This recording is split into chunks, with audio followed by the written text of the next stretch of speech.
Почитуван председателе на собранието, господин Атала Џафери, почитуван амбасадорке на Швајцарија во нашата земја, мадам Сибир Сутер, почитуван Роберт, представници на Националниот демократски институт и на другите подржувачи на програмата за парламентарна поддршка, почитувани пратеници и представници на институциите од системот за управување со кризи. Рано е да резимираме, но за потребите на ова мое обраќање по повод презентацијата на сознанијата од истражувањето, управувањето со кризата како одговор на пандемијата со COVID-19 во Република Северна Македонија, спроведена во рамките на програмата за парламентарна поддршка, финансирана од Швајцарија во партнерство со собранието и по повод симулацијата на управувањето со кризи, насловена како подготовка за идна криза, развивање поефикасен систем за управување со кризи. Чесно е да кажеме дека пандемијата со COVID-19 драматично го промени животот во нашата земја. Го стави на тест целиот институционален систем, како и однесувањето на сите кои во овој период имаат одговорност да се справат со оваа исклучително вонредна состојба. Го стави на тест и личниот пристап и однесувањето на граѓаните, бидејќи тие се соочија со пандемија, со живото загрозувачки закани и со секојдневна неизвестност за нивното здравје, за здравјето на нивните најблиски и за здравјето на севкупното општество. Уште повеќе, што не само за нас, туку и за светот најшироко, ова беше ситуација без преседан. Ситуација за која не можевме да се повикаме ниту на некои наши претходни искуства, ниту на искуства на било која друга земја. Ова ситуација не соочи сите нас со многу прашања и грижи, наметна сериозни предизвици за здравјето на граѓаните, за јавното здравје, како и за економијата, а допри некои аспекти на општата безбедносна состојба, особено во средините каде што беше неопходно да се прогласи кризна состојба. Дополнителен предизвик за нашата земја и за институциите беше што пандемијата ја зафати Северна Македонија во време кога собранието беше распуштено поради распишаните предвремени парламентарни избори, а извршната власт ја вршеше техничка влада. Техничката влада, правенствено со мандат да ги организира и спроведе изборите, практично го пренасочи својот мандат во мерки и политики за справување со пандемијата, а со воведувањето на вонредната состојба ја доби и законодавната власт. Со тоа за прв пат во историјата на нашата земја имавме неколку преседани, од кои најзначено беше воведувањето на вонредна состојба на територијата на целата земја и овластувањето на владата да носи уредби со законска сила, што практично беше единствената алтернатива заради уставната неможност собранието повторно да заседава. Светската здравствена организација на 11 март прогласи пандемија. Република Северна Македонија првите мерки ги презеде уште во јануари 2020 година, кога после драматичните настани во Кина и Италија, светот виде дека пандемијата почнува да се разгорува и дека има сериозни смртни последици. Преку мобилизација беше направена во рамките на Министерството за здравство, кога во јануари беше објавено дека е одреден персонал, соодветна инфраструктура, опрема и места за хоспитализација на патниците, кај кои се утврдуваа симптомите на COVID-19, а кои доаѓаа на меѓународните аеродроми. Меѓу првите мерки против ширењето на вирусот беше скенирањето на патниците на аеродромот во Скопје со термална камера, која потоа беше воведена и на аеродромот Свети Апостол Павле во Охрид, како и на други гранични премини. Непосредно, потоа владата препорача да се одложат патувањата во заразените подрачја, а Министерството за здравство беше задолжено за снабдување на училиштата, детските градинки, другите јавни институции, јавните тоалети со средства за дезинфекција и со друга заштитна опрема, како и за формирање на постојан центар за информирање на јавност. Кога беа донесени сите овие мерки, во земјата немавме пријавен случај на заразен пациент. Првиот случај на COVID-19 кај нас е регистриран на 26 февруар. Еден ден пред тоа Министерството за здравство формираше координативно тело за прибирање и размена на информации за спроведување на мерките за спречувањето на појава, рано откривање, спречување на ширење и сузбивање на COVID-19. Ова тело го сочинуваа стручни луѓе од највисоките раководни тимови на клиниката за инфективни болести, Институтот за јавно здравје, Комисијата за заразни болести, Државниот санитарен и здравствени инспекторат,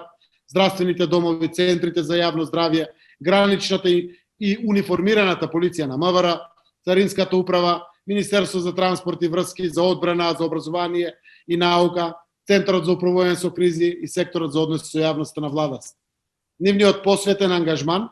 и правовремени реакции и соодветни постапки потврдија дека институциите на системот најсоодветно, стручно и професионално ги извршуваат своите обврски и дека целиот систем е ставен во функција да одговори соодветно на предизвикот. Ова тело, според препораките на Институтот за јавно здравје и Комисијата за заразни болести, ги подготви првите протоколи и препораки. Тие во оваа фаза беа подготвени за утврдување на симптоматологијата за коронавирусот низ целиот систем од граничните премини преку центрите за јавно здравје до утврдениот протокол за транспорт на сумнителните случаи, како и за строго предвидените медицински постапки во лабораториите за заразни болести и до инфективните клиники каде што се применуваа болничките терапии. Во оваа фаза најважно беше максимално да се успори ширењето на вирусот, да се разлече неговиот интензитет во периодот што следи, за да се заштити и здравствениот систем и да се создадат оптимални услови за работа на нашите пожртвувани здравствени работници, да ги згрижат нашите сограѓани кои ќе се заразат со коронавирус. На 14 март 2020 година со одлука владата формираше главен координативен кризен штаб за обезбедување целосна координација на органите на државната управа, на правните лица основани од државата, како и на единиците на локалната самоуправа во врска со спречување, внесување и ширење на COVID-19. Првенствено, задачата на главниот координативен кризен штаб, кој се уште е активен, е да изготвува заклучоци, мерки и препораки за органите на државната управа, за правните лица основани од државата, како и за единиците на локалната самоуправа и координирање на извршувањето и спроведувањето на нивните законски утврдени надлежности врз основа на доставени извештаи, записници и предлози од овие институции во врска со спречување, внесување и ширење на коронавирусот COVID-19. На тие состаноци ни пристигнуваат билтените и извештаите од болниците, комисиите за заразни болести, Државниот санитарен инспекторат и многу сите други државни релевантни институции, за да ја имаме секој ден комплетната слика за ситуација. Посебно внимание посветивме на заштитата на медицинските работници и за обезбедувањето услови за максимална заштита во нивната секојдневна работа во спречувањето на пандемијата. На 21 март 2020 година, на иницијатива на претседателот на владата Оливер Спасовски тогаш, беше одржан првиот состанок и на економскиот совет, ад-хок тело од кое произлегуваат насоки и препораки за справување со последиците по економијата, стопанството и финансискиот сектор од коронавирусот, во кој учествуваа представници на Академијата на науките и уметностите, представници на универзитетските заедници, деловната заедница, како и представници на стопанските комори и опозицијата. По потреба, соодветно на развојот на ситуацијата, на состаноците на економскиот совет се придржуваа и представниците на синдикатите и на здруженијата на граѓани. Сите пакети антикризни мерки за подршка на економијата во својот фокус ги имаа граѓаните, нивните работни места, социјалната сигурност, солидарноста, креирањето амбиент за полесно надминување на економските последици од вирусот и спроведување на брза и излезна стратегија за да продолжиме со позитивните трендови на развојната македонска економија. Купната вредност на сите 6 пакети до сега изнесува близу 1,3 милиарди евра и огромен процент од мерките веќе е реализиран, а еден дел од нив се спроведуваат низ текот на целата оваа 2021 година. Владата уште на почетокот на здравствената криза со коронавирусот препозна дека една од повеќето важни задачи што предстојат е навремено, постојано и веродостојно информирање, а со цел заштита на јавното здравје и здравјето на секој граѓанин во земјата. Централна алатка на таа стратегија беа и останатите дневни пресконференции на официјалните институции, кои во зависност од динамиката и развојот на кризата се реализираа најмалку еднаш дневно. Дополнително беше креиран веб порталот coronavirus.gov.mk како носечка платформа на која се собираат сите информации од значење за граѓаните и од која се дистрибуираа вести, информации за сите придружни портали и мобилни апликации за здравствените аспекти, како и за сите други корисни информации за мерките за економска помош за стопанството и граѓаните. Пристапот на медиумите до сите пресконференции на владата е непречен преку различни комуникацијски канали, видеоврска, имейл, телефон, чет апликации и слично. Со ограничувањата за физичко групирање, многу брзо беше обезбедена алатката за онлайн видео пресконференција. Некој од соседните земји донесоа уредба за информирање во време на пандемија, која и веднаш беа препознаени како обид за цензура на информациите. Владата наша не ни помисли на такво нешто, само повикавме на неопходност од висока професионалност и одговорност за пласирање на точни информации зад кои стојат кредибилни извори. За жал, во одредени ситуации, лажните вести беа дури и побрзи од вирусот.